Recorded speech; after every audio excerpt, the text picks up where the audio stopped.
Wahdahu wassalatu wassalam ala rasulillah wa ala alihi wa sahbihi wa man tabi'ahum bi ihsanin ila yaumiddin, amma ba'du.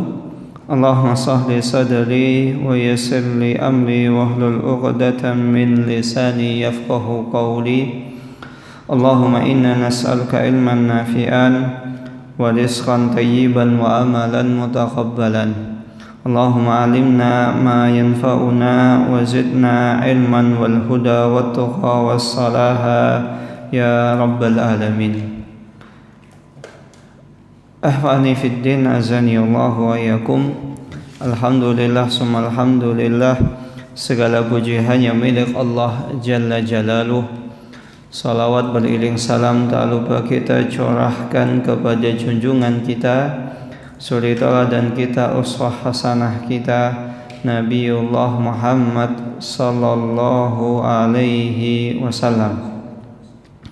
Ikhwani fiddin, azani Allah wa iyyakum. Alhamdulillah, pada siang hari ini yang semoga Allah subhanahu wa ta'ala memberkahi kita semua,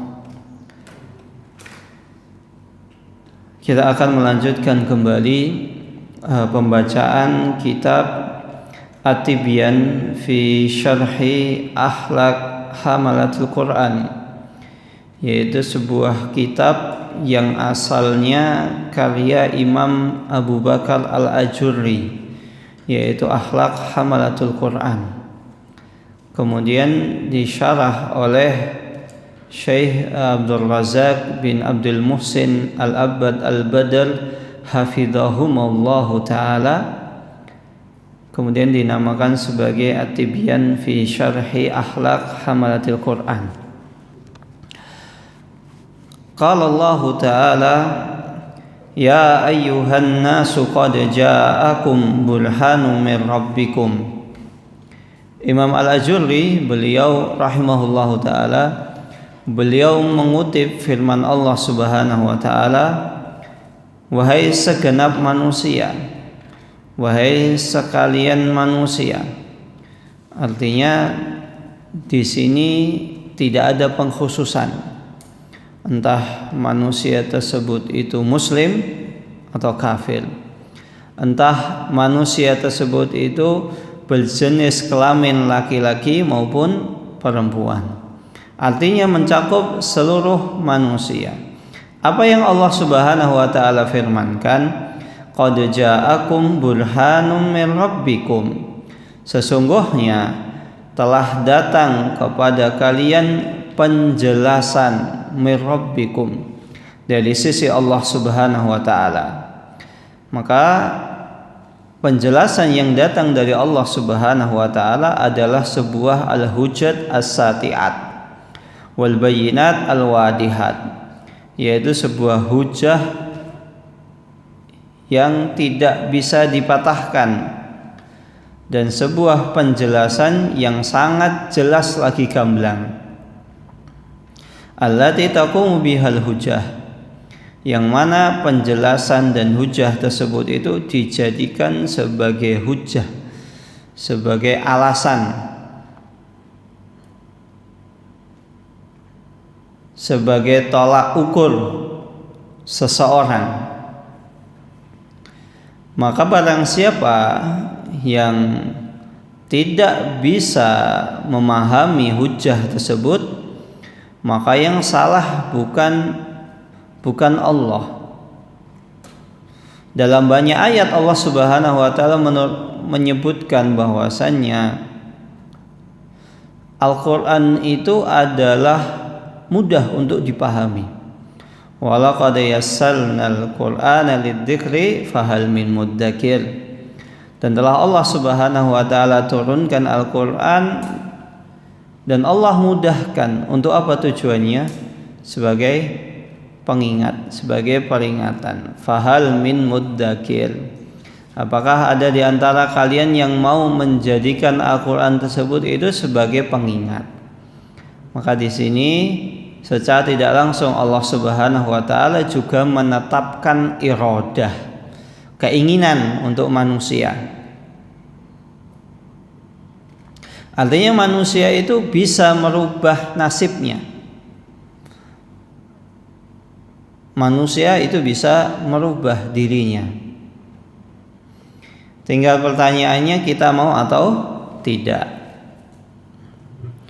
Burhanum mir rabbikum. Maka ketika penjelasan itu datang dari Allah, ya kita harus memahaminya. Kewajiban bagi kita untuk memahaminya.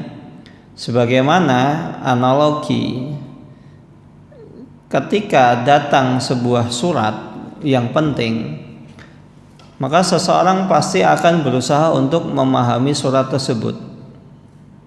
Dia tidak peduli mau pakai bahasa apa, mau pakai bahasa Korea kah, mau pakai bahasa Cina, mau pakai bahasa Inggris, atau pakai bahasa yang sangat jarang dipakai. Jadi di Sulawesi itu ada bahasa, kalau tidak salah ya, bahasa Posonan atau apa, Posenan. Kemarin sempat. Jadi itu di Indonesia itu penuturnya itu hanya ada 8 orang di Indonesia. Dan yang berbicara itu ya hanya orang yang tinggal di daerah tersebut, tapi tidak semuanya, cuma 8 orang. Maka kalau seandainya datang sebuah surat penting, misalnya dari Pak Presiden kepada antum pas masa-masa sedang pemilihan kabinet, mau pakai bahasa apapun tetap kita akan berusaha untuk memahaminya, karena saya rasa penting. Siapa tahu saya dipanggil kemana? Ke Istana Negara.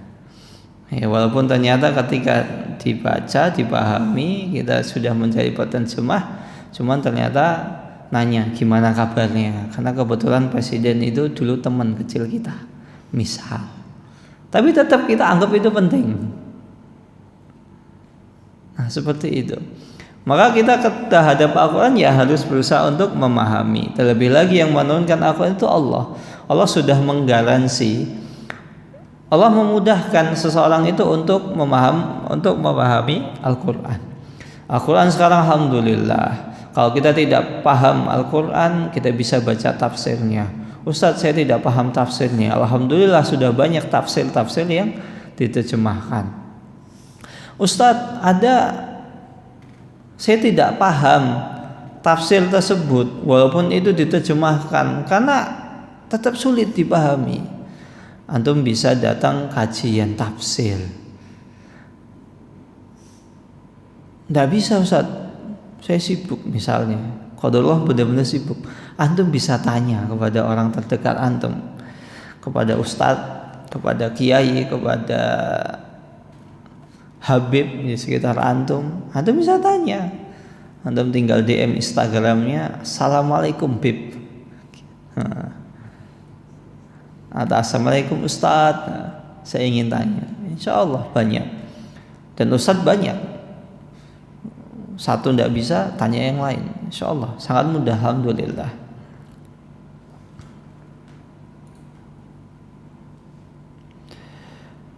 Maka oleh karena itu, dengan Al-Quran tersebut itu menjadi hujjah wa tazulul ma'dirah, maka udhul itu sudah akan hilang. Seseorang itu tidak bisa beralasan, Banyak Al-Quran sudah dimudahkan, tafsirnya ada, terjemahannya ada. Kalau baca tafsirnya kurang paham, bisa tanya. Walihada fa inna man ballaghahul Qur'anu faqad qamat bi alaihil hujjah. Maka kalau seandainya telah sampai kepada orang tersebut itu Al-Qur'an dalilnya, faqad qamat alaihil hujjah, maka telah tegak hujjah bagi orang tersebut. Orang tersebut sudah tidak bisa beralasan lagi. Liqaulihi ta'ala, sebagaimana firman Allah Subhanahu wa ta'ala, li'undirakum bihi wa man balag.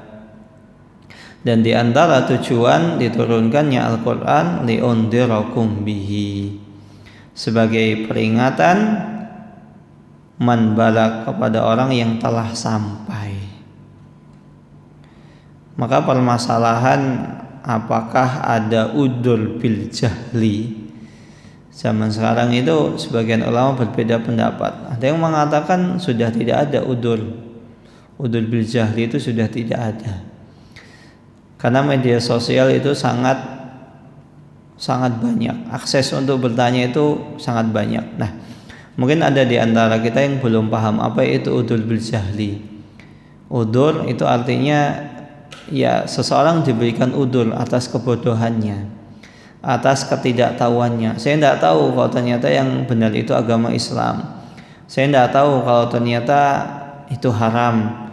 Saya tidak tahu kalau itu ternyata diperintahkan. Banyak ulama berpendapat udzur bil jahli itu sudah tidak ada, karena banyaknya akses seseorang untuk bertanya. Bahkan seseorang yang tinggal di pedalaman sekalipun itu bisa mengakses, bisa bertanya selama masih ada internet, ada sinyal.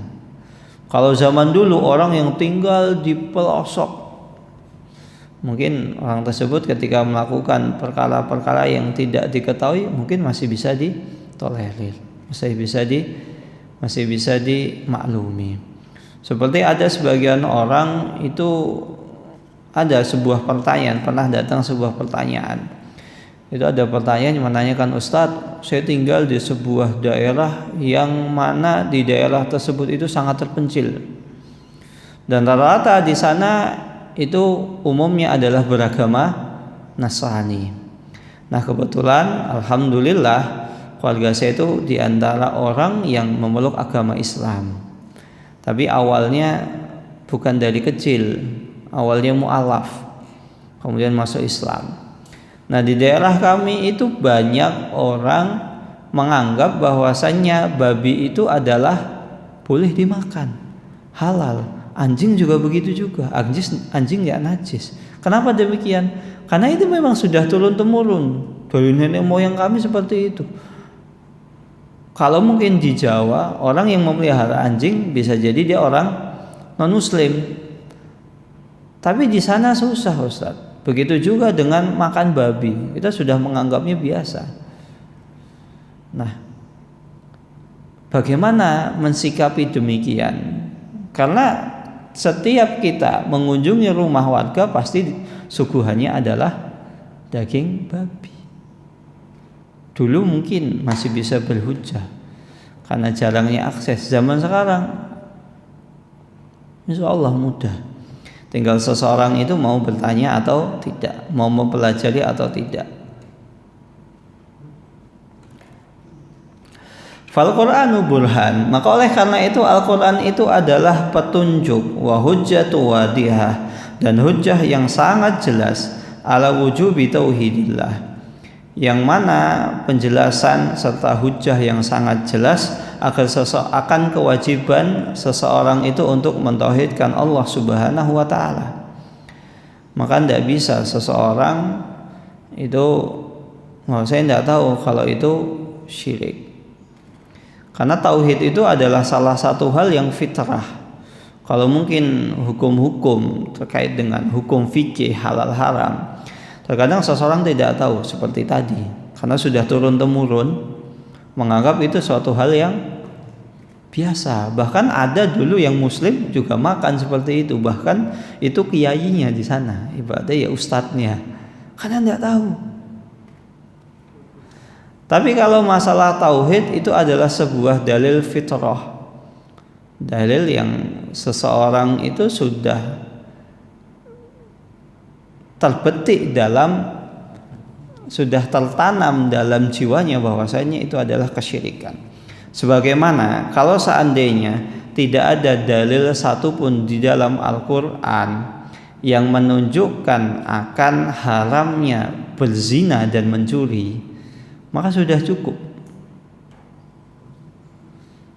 Karena tidak ada orang yang mengatakan berzina dengan istri orang lain itu adalah perbuatan baik.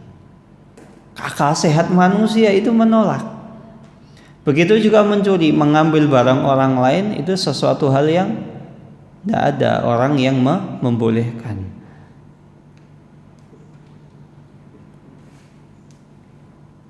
Makanya ada pertanyaan, Ustadz, boleh enggak misalnya seorang istri yang tidak dinafkahi suaminya lama, kemudian dia mengambil uang dari kantong suaminya atau dompet suaminya, boleh enggak?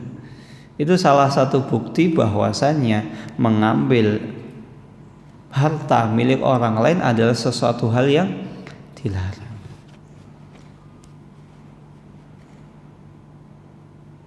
Itu salah satu bukti. Ada pertanyaan, seorang istri yang bertanya boleh tidak mengambil harta uang suaminya.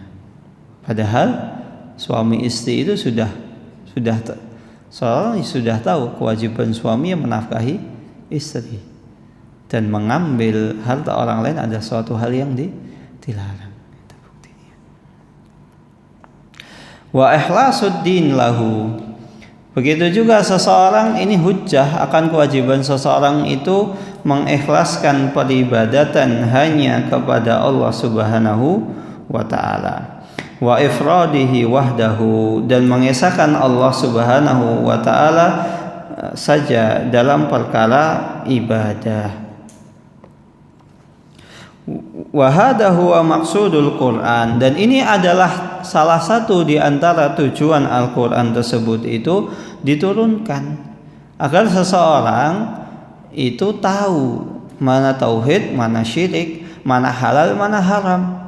Walaupun seandainya hal-hal tertentu itu tidak perlu dijelaskan secara detail, karena fitrah manusia itu sudah mengetahuinya. Ini boleh, ini tidak boleh. Wa fihi barahin, dan di dalam Al-Quran tersebut itu banyak penjelasan-penjelasan yang jelas dan dalil-dalil yang menjelaskan akan pentingnya seseorang mentauhidkan Allah Subhanahu wa taala. Wa dzalika la khafa'a fihi wa la iltibas. Karena mentauhidkan Allah, mengesahkan Allah Subhanahu wa taala itu tidak ada sesuatu yang ditutup-tutupi atau sesuatu yang meragukan. Karena fitrahnya manusia itu pasti bersyukur kepada seseorang yang telah memberinya, menolongnya. Maka kalau ada orang ditolong kemudian dia menghina atau meremehkan atau merendahkan orang yang telah menolongnya, maka semua orang sepakat orang tersebut adalah orang yang tidak tahu terima kasih. Dan sudah ditolong kok tidak mengucapkan terima kasih. Bahkan ketika terkadang seseorang dia sudah mengucapkan terima kasih sekalipun, itu masih dirasa kurang. Loh, kamu kok tadi kok kurang, tidak mengucapkan terima kasih. Sudah tadi, udah kok saya nggak dengar gitu. Kan seperti itu. Maka apalagi di dunia ini, di alam semesta ini, tidak mungkin manusia itu hidup dengan sendirinya. Tidak ada zat yang memberi rezeki. Tidak mungkin alam semesta ini bisa berjalan dengan sendirinya. Lah kita pesawat saja terbang tidak ada pilotnya, tidak ada kopilotnya. Seseorang nggak percaya, mana mungkin pesawat itu bisa terbang kalau tidak ada yang menerbangkan, nggak ada pilotnya. Maka bagaimana mungkin dunia ini, alam semesta ini tidak ada yang mengaturnya? Itu sebuah dalil yang fitrah. Fitrah sudah tertanam pada jiwa manusia. Tapi Al-Quran di sini diturunkan agar menguatkan dalil fitrah tersebut, agar seseorang itu tidak bisa beralasan. Saya dulu ketika di dunia tersesat karena ini, karena itu. Tidak bisa. Karena teman saya jelek, teman saya mengajak kepada keburukan. Tidak bisa. Tidak dibenarkan. Wa anzalna ilaikum nuran mubina. Dan Allah Subhanahu wa taala telah menurunkan kepada kalian yaitu Al-Qur'an nuran mubina, yaitu cahaya yang menjadi penerang. Yaitu sebuah cahaya yang yuhtada bihi, cahaya yang layak untuk dijadikan patokan, cahaya yang patut untuk dijadikan sandalan agar bisa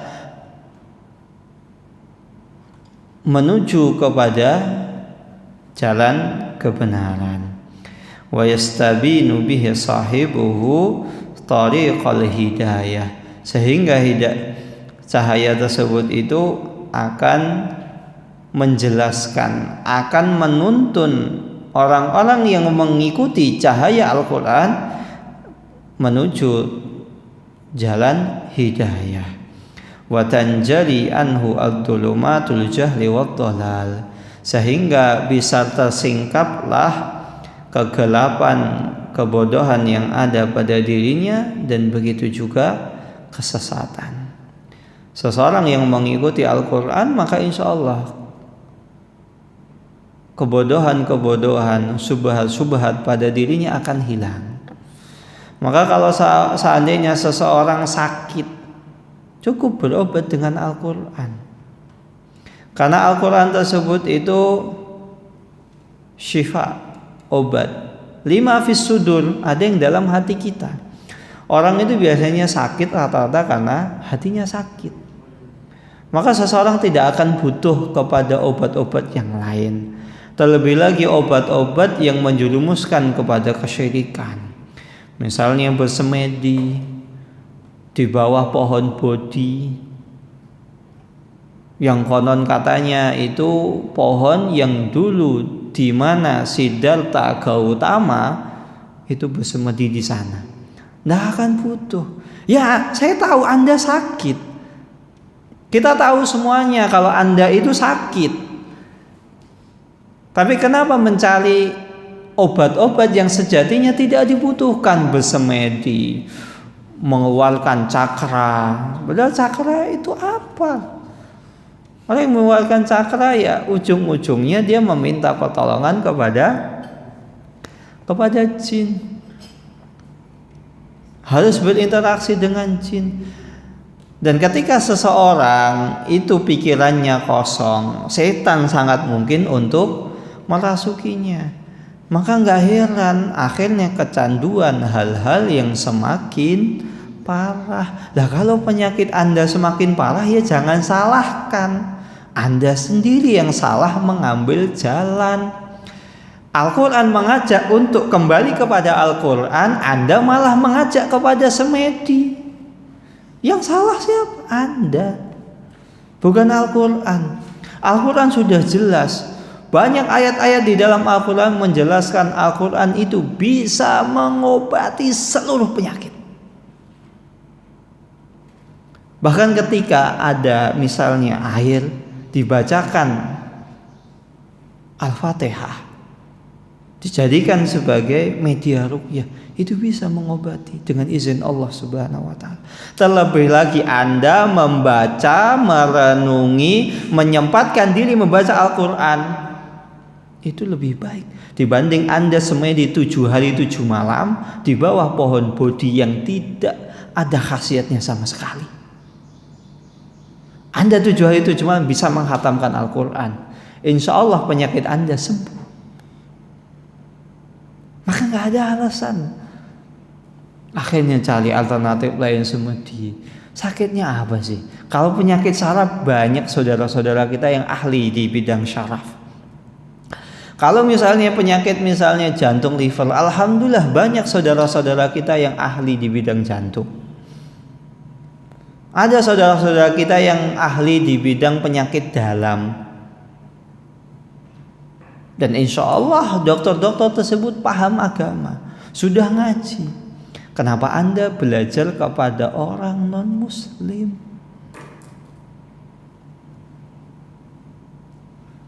Maka hujah seperti ini tidak bisa ditolak. Alasannya ini sudah ada sejak zaman sebelum Buddha. Nah, ada seperti itu. Kalaupun itu ada sebelum dulu Buddha menggunakannya, minimal tasyabbuh. Dan semua orang itu tahu man tasyabbaha biqaumin fahuwa minhum. Barang siapa yang menyerupai sebuah kaum yang menjadi ciri khas ibadah mereka, maka bisa jadi menghantarkan kepada kesesatan. Maka Allah Subhanahu wa taala berfirman, "Wa kadzalika auhayna ilaika ruham min amrina Dan begitu pula Allah Subhanahu wa taala telah mewahyukan kepadamu melalui malaikat Jibril, ma kunta tadri mal kitab walal iman. Sebelum itu engkau tidak tahu apa itu kitab suci, apa itu beriman, bagaimana beriman kepada Allah Subhanahu wa taala. Walakin ja'alnahu, akan tetapi Al-Qur'an tersebut Allah jadikan nuron, sebagai cahaya, nahdi bihi man nasya'u min ibadina, yang mana cahaya tersebut itu bisa menghantarkan seseorang menuju hidayah. Bagaimana seseorang itu beribadah kepada Allah Subhanahu wa taala, bagaimana seseorang tata cara ibadah ada, bagaimana cara menyembuhkan penyakit ada.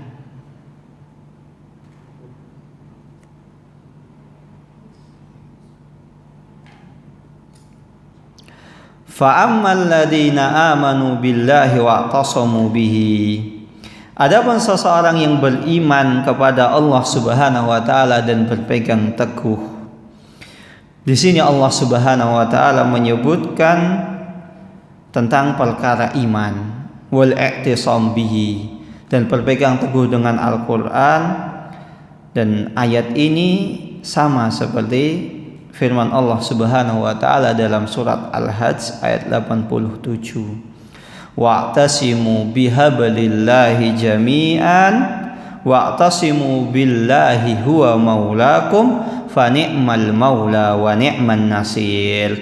Dan hendaklah kalian itu berpegang teguh dengan ajaran Allah Subhanahu wa taala. Hendaklah kalian itu bertawakal, menyerahkan diri kalian total hanya untuk Allah Subhanahu wa taala. Huwa maulakum. Karena sesungguhnya Allah Subhanahu wa taala itu adalah sesembahan kalian.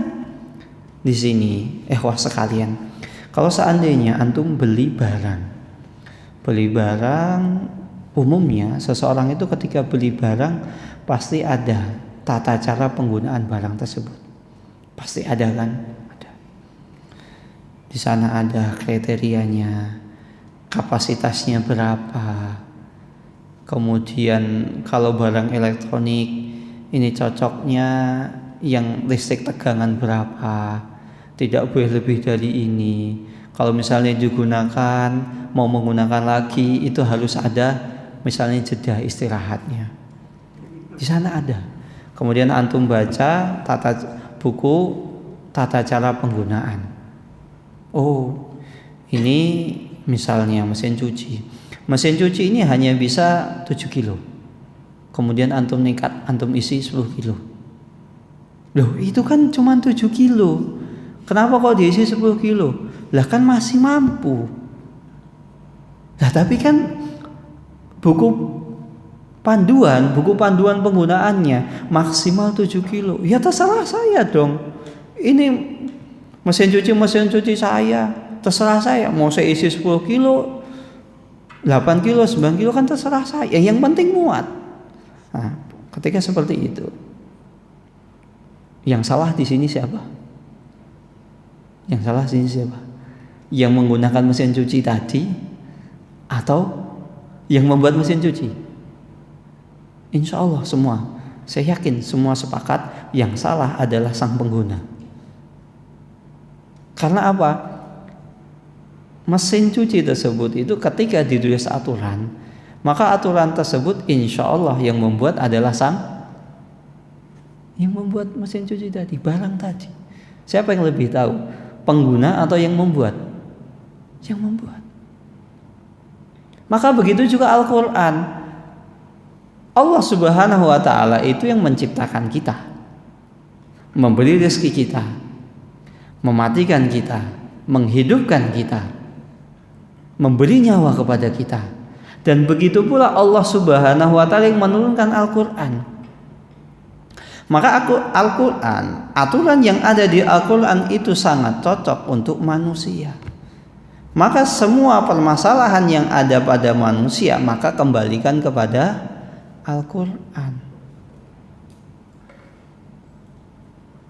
Maka tidak bisa seseorang beralasan, saya baca Al-Quran nggak sembuh-sembuh gitu loh. Yang salah siapa di sini? Al-Qurannya atau yang baca? Yang baca. Kita yang belum bisa mentadaburi, kita yang belum bisa memahami Al-Quran tersebut. Kita belum bisa menghayati isi kandungan Al-Quran. Sehingga Al-Quran tersebut itu benar-benar menjadi syifa. Kita yang kurang berpegang teguh dengan Al-Quran, bukan malah lari cari pengobatan lain. Yang mana pengobatan tersebut itu tidak menyelisih syariat Islam. Wal i'tisamu billah, dan berpegang teguh dengan Allah Subhanahu wa taala. Yang dimaksud di sini adalah sidqul luju. Seseorang itu benar-benar menyerahkan dirinya kepada Allah Subhanahu wa taala dengan sejujur-jujurnya.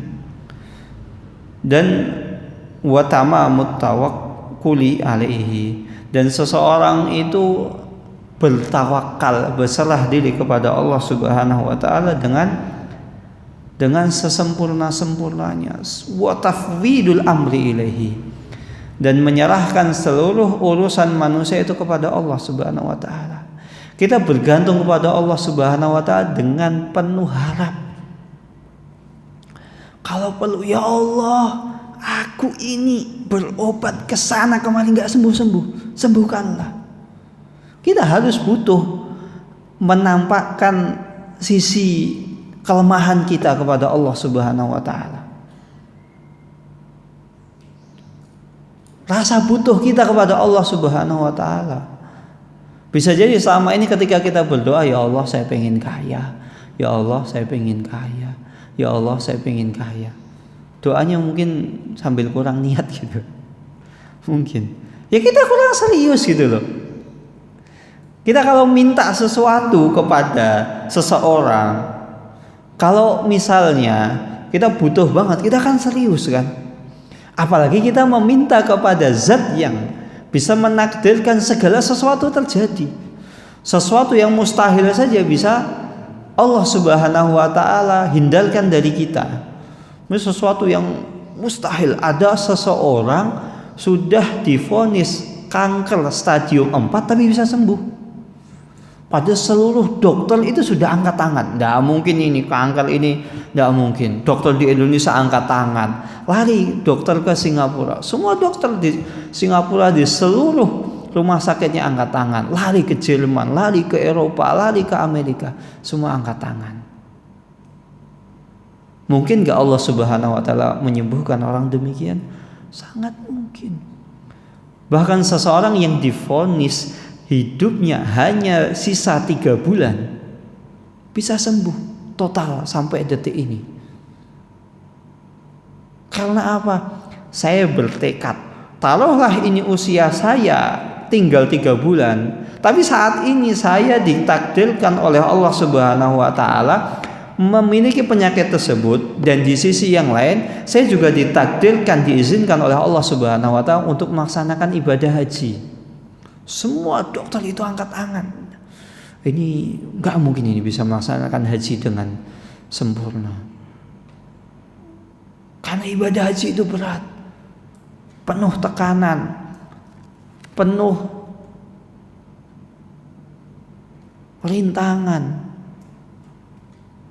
Apalagi usia Anda sudah bukan muda lagi, tapi tetap teguh, nggak apa-apa. Kalaupun saya mati di tanah suci. Kalaupun saya mati, saya sedang melaksanakan ibadah. Akhirnya tetap maju berangkat ibadah haji. Seluruh keluarganya itu sudah nangis semuanya.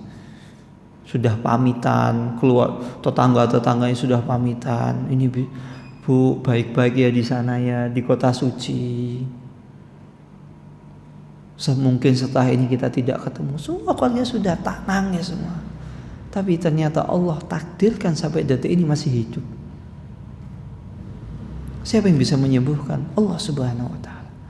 Pada seluruh dokter ahli itu sudah angkat tangan. Apalagi penyakit-penyakit yang insya Allah masih mungkin untuk disembuhkan. Kita dengan beramal saja bisa menyembuhkan penyakit kita. Nah, ikhwan fillah azani Allah wa yakum. Dan dalam seseorang itu bergantung kepada Allah Subhanahu wa taala, itu terdiri menjadi dua. Yang pertama, seseorang itu bergantung, berserah diri kepada Allah Subhanahu wa taala dalam ayat ini. Yang kedua adalah al-i'tisam bihablillah. Seseorang itu berpegang teguh dengan tali Allah. Sebagaimana dalam ayat yang kedua yang disebutkan oleh penulis, wa'tasimu bihablillahi jami'an wa la tafarraqu. Dan hendaklah kalian berpegang teguh dengan tali Allah dan janganlah kalian bercerai-berai. Fasaydakhiluhum fi rahmatin minhu wa fadli wa yahdihim ilaihi siratan mustaqima. Apa manfaatnya seseorang yang berpegang teguh dengan ajaran Allah Subhanahu wa taala, berpegang teguh dengan Al-Qur'an, menyerahkan dirinya kepada Allah Subhanahu wa taala? Allah Subhanahu wa taala akan fayasadkhiluhum fi rahmatin. Maka Allah Subhanahu wa taala akan masukkan orang-orang tersebut di antara golongan orang-orang yang mendapatkan rahmatnya. Seseorang yang mendapatkan kasih sayang Allah Subhanahu wa taala. Wa fadlin, dan Allah Subhanahu wa taala berikan keutamaan. Wa yahdihim ilaihi siratan mustaqima. Dan Allah Subhanahu wa taala akan tuntun orang tersebut untuk menapaki jalan yang benar, jalan yang lurus. Di sini Allah Subhanahu wa taala tidak menyebutkan secara detail Allah masukkan kemana.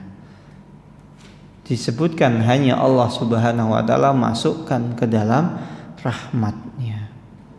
Maka makna di sini umum, bisa dia masuk rahmatnya, bisa Allah masukkan ke dalam surga, bisa Allah Subhanahu wa taala hindarkan dari siksa api neraka. Mungkin dia memiliki dosa, Allah maafkan, Allah ampuni dosanya. Kenapa demikian? Karena seseorang itu tidak mungkin masuk surga kecuali atas rahmat Allah Subhanahu wa taala. Tidak bisa seseorang itu masuk surga bersandarkan amalnya. Begitu juga tidak mungkin seseorang itu Allah ampuni dosanya. Allah Subhanahu wa taala tidak anggap perbuatannya, kecuali orang tersebut itu mendapatkan rahmat dari Allah Subhanahu wa taala. Maka oleh karena itu seseorang itu tidak mungkin selamat di dunia kecuali ia berpegang teguh dengan dua hal. Yang pertama, i'tisamu billah. Seseorang itu berpegang teguh, menyerahkan seluruh urusannya, bersandar hanya kepada Allah Subhanahu wa taala. Bitafwidil umur, dengan menyerahkan seluruh urusannya, wa husnit tawakkul alaihi, dan seseorang itu bertawakal dengan sebaik-baik tawakal. Apa itu? Ya, dia tidak gelusuluh, kata orang Jawa, tidak berusaha intervensi atas keputusan yang telah Allah Subhanahu wa taala tetapkan. Maka kalau seandainya seseorang ditakdirkan sakit, ya dia tidak akan intervensi. Ya Allah, kenapa saya sakit? Kenapa Engkau takdirkan saya sakit? Makanya orang tawakal, sebaik-baik tawakal ketika ditakdirkan dia sakit, ya Allah, ini adalah takdir yang telah Engkau tentukan. Dan ini takdir terbaik bagi diriku. Sebagaimana Engkau telah memilihkan takdir, menakdirkan hal tersebut untuk diriku, maka aku tahu bahwasanya Engkau Maha mengetahui takdir tersebut adalah takdir terbaik untuk diriku. Bukan malah kenapa saya? bukan dia. Itu nanti tidak akan selesai, tidak akan habis. Kalau sudah saya, tidak akan habis, tidak akan selesai. Wa tamamul isti'anah. Dan ketika seseorang itu menerima atas takdir yang telah Allah Subhanahu wa taala, maka setelah itu dia meminta pertolongan kepada Allah Subhanahu wa taala dengan sebaik-baik cara meminta tolong. Ya Allah, dengan tadarru, dengan lucu, dengan menyerahkan diri. Kita benar-benar menghamba kepada Allah Subhanahu wa taala.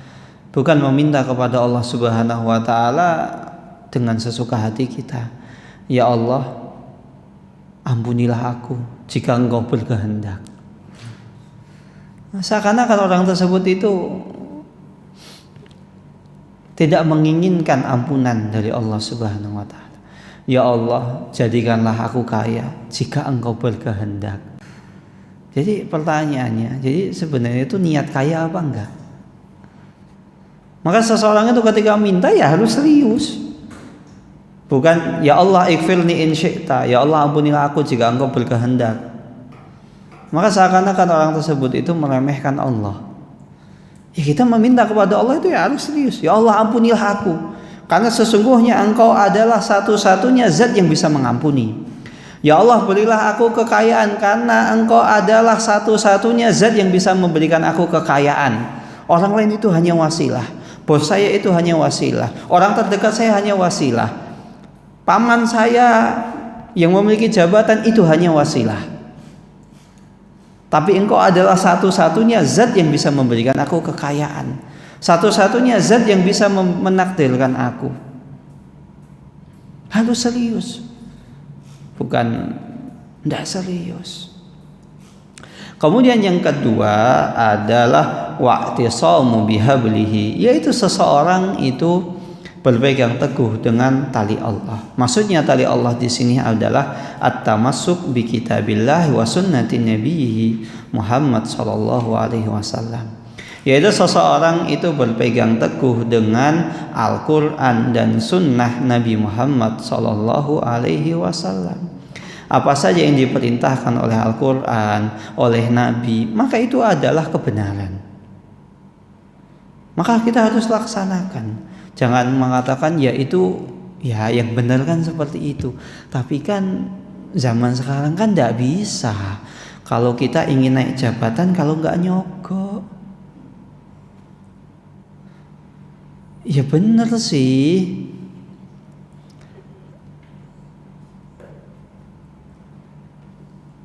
Jujur itu adalah baik. Tapi kalau zaman sekarang itu kan kalau kita nggak bermuka dua ya kita akan dimanfaatkan oleh orang lain. Ya, katakan jujur itu adalah kebaikan. Tanamkan kejujuran itu adalah kebaikan. Jangan sampai kita ini mengatakan sesuatu yang haram itu adalah kebaikan. Ya gimana ya? Itu sih termasuk ini sih nilep uang APBN sih. Tapi gimana ya, teman-teman di kantor semuanya gitu Kalau nggak gitu ntar nggak ada teman. Saya nggak punya teman. Ntar saya begini, ya gimana ya? Emang